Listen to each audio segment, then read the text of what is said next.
Hello.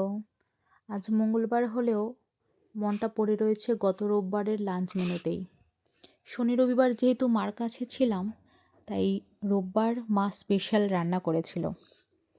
একদম কনকনে ঠান্ডা এই দুদিন পড়েছিল, তো সেটাকে মাথায় রেখে মা সিম্পল অথচ খুব সুন্দর একটা শীতকালীন রান্না করেছিল।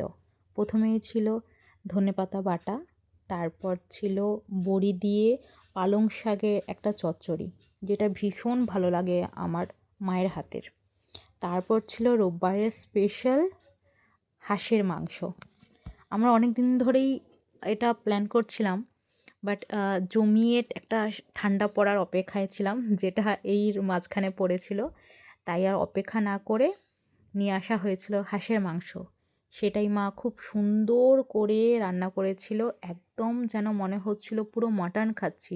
একদম পাতলা ঝোল, বাট এত ভীষণ টেস্ট হয়েছিল।